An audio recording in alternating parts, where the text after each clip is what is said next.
Friends, இன்னைக்கு நம்ம என்ன பார்க்க போறோம்னா ஒரு சிம்பிளான DIY வேஸ்டா இருக்கக்கூடிய இந்த துணி வச்சு எப்படி ஒரு ஹேர் பேண்ட் வந்து கன்வெர்ட் பண்றதுன்னு சொல்லி நம்ம இன்னைக்கு பார்க்க போறோம்.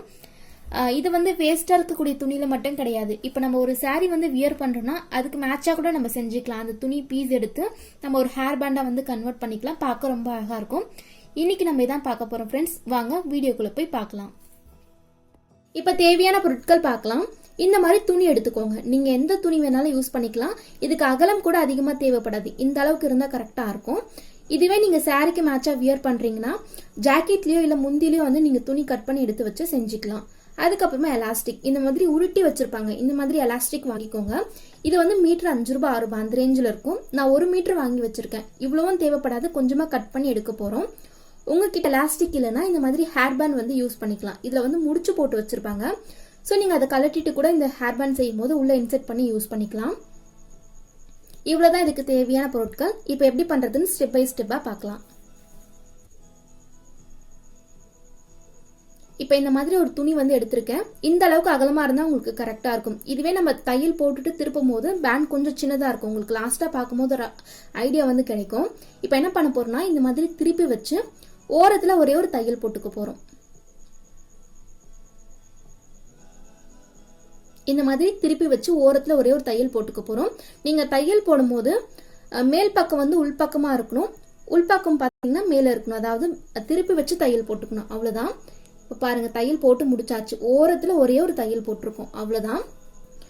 இந்த துணி வந்து ரொம்ப பெருசாக இருக்குது. நம்ம பேண்ட் இவ்வளோ இந்த துணியில் செய்யும் போது ரொம்ப பெருசாக இருக்கும். ஸோ கட் பண்ணிக்கலாம். இதில் வந்து நம்ம 2 பேண்ட் வந்து கன்வெர்ட் பண்ணிக்கலாம்.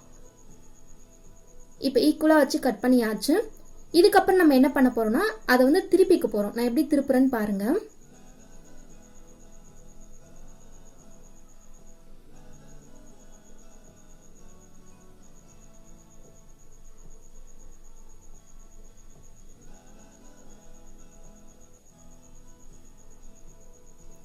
இந்த மாதிரி திருப்பின பிறகு இது போலதான் இருக்கும். இப்போ நம்ம என்ன பண்ண போறோம்னா உள்ள வந்து எலாஸ்டிக் இன்சர்ட் பண்ணிட்டு ஒரே ஒரு மேல இந்த ஓப்பன்ல இருக்கு பாத்தீங்களா, அங்க வந்து ஒரு போட போறோம். இப்போ எலாஸ்டிக் எப்படி உள்ள இன்சர்ட் பண்றதுன்னு காமிக்கிறேன் பாருங்க. நமக்கு எலாஸ்டிக் பாத்தீங்கன்னா இந்த அளவுக்கு இருந்தா போதும். நம்ம யூஸ் பண்ண அது வந்து லூஸ் ஆகும். ஸோ இந்த அளவுக்கு கட் பண்ணிக்கோங்க.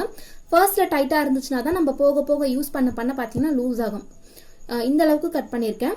இல்லைன்னா உங்க முடிக்கு ஏற்ற மாதிரி கட் பண்ணிக்கலாம். ஒரு சிலருக்கு வந்து கொஞ்சம் மெலிசா இருக்கும். ஒரு சிலருக்கு பாத்தீங்கன்னா நல்லா திக்கா இருக்கும். ஸோ அதுக்கேற்ற மாதிரி கூட நீங்க எலாஸ்டிக் கட் பண்ணிக்கலாம். இப்போ ஒரு சேஃப்டி பின் அந்த எலாஸ்டிக்கை இன்சர்ட் பண்ணிட்டு இந்த மாதிரி உள்ள கோர்த்துக்கோங்க. ஒரு பக்கம் கையில பிடிச்சுக்கோங்க. இன்னொரு பக்கம் பாத்தீங்கன்னா அது வெளியே வரணும். அந்த மாதிரி கோர்த்துக்கோங்க. எலாஸ்டிக் கோர்த்து முடிச்சதுக்கு அப்புறமா அந்த சேஃப்டி பின்னை ரிமூவ் பண்ணிட்டு முடிச்சு போட்டுக்கோங்க. நீங்க முடிச்சு போடும் போது அந்த எலாஸ்டிக்கை இழுத்து வச்சு போடுங்க. அப்பதான் உங்களுக்கு சைஸ் வந்து கரெக்டா இருக்கும். இப்போ நான் எப்படி பண்றேன்னு பாருங்க.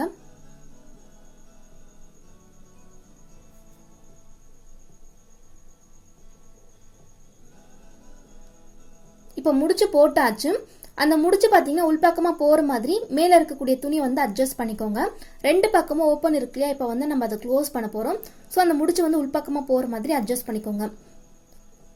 அந்த ஓப்பன் எப்படி வந்து நம்ம க்ளோஸ் பண்ண போறோம்னு பாத்தீங்கன்னா ஒரு துணி வழியா இன்னொரு துணி வந்து உள்ள இன்சர்ட் பண்ணி மேல ஒரு தையல் போட்டுக்க போறோம். இப்போ நான் எப்படி செஞ்சிருப்பேன்னு பார்த்திருப்பீங்க. ஒரு துணி இருக்கு இல்லையா, அது உள் வழியா இன்னொரு துணி வந்து உள்ள வச்சு மேல ஒரு தையல் போட்டுக்க போறோம். நீங்க தையல் போடும்போது அந்த எலாஸ்டிக் வந்து நடுவுல இருக்கக்கூடாது. நல்லா ஓரத்துல இருக்கிற மாதிரி பார்த்துக்கோங்க. அப்பதான் உங்களுக்கு சிக்காது. இப்ப தையல் போட்டுக்கலாம். இந்த பேண்ட் நீங்க கையில கூட தச்சுக்கலாம் ஃப்ரெண்ட்ஸ். ரொம்ப சிம்பிள் தான். நம்ம மடிச்சு தச்சோம் பாத்தீங்கன்னா அது எல்லாமே கையில கூட நீங்க தச்சுக்கலாம். இங்க பினிஷிங் பண்ணும்போது நீங்க கையில தச்சிங்கன்னா எம்மிங் பண்ணுவாங்க இல்லையா, அந்த மாதிரி தையல் போட்டு முடிச்சாச்சு. லாஸ்டா பினிஷ் பண்ண பிறகு இது போலதான் இருக்கும். இதுக்கு மேல நீங்க ஸ்டோன் ஒர்க் கூட பண்ணிக்கலாம். ஏதாவது குந்தன் ஸ்டோன் மேல ஒட்டிட்டு நீங்க டெக்கரேட் பண்ணிக்கலாம். இன்னும் பார்க்க ரொம்ப அழகா இருக்கும். நம்ம வீட்டுல செய்யும் போது நமக்கு எந்த கலர் வேணுமோ அதுக்கு ஏற்ற மாதிரி செஞ்சுக்கலாம். சைஸ் கூட பாத்தீங்கன்னா அட்ஜஸ்ட் பண்ணி செஞ்சுக்கலாம். 1 மீட்டர் பாத்தீங்கன்னா இந்த எலாஸ்டிக் 6 ரூபாய் தான் ஃப்ரெண்ட்ஸ். நீங்க 6 ரூபாய் கொடுத்து வாங்குனீங்கன்னா ஒரு 10 பேண்ட் வரைக்கும் நம்ம செஞ்சுக்கலாம். கண்டிப்பா வீட்டுல ட்ரை பண்ணி பாருங்க. ட்ரை பண்ணி பார்த்துட்டு எப்படி வந்ததுன்னு சொல்லி கீழே கமெண்ட் செக்ஷன்ல சொல்லுங்க.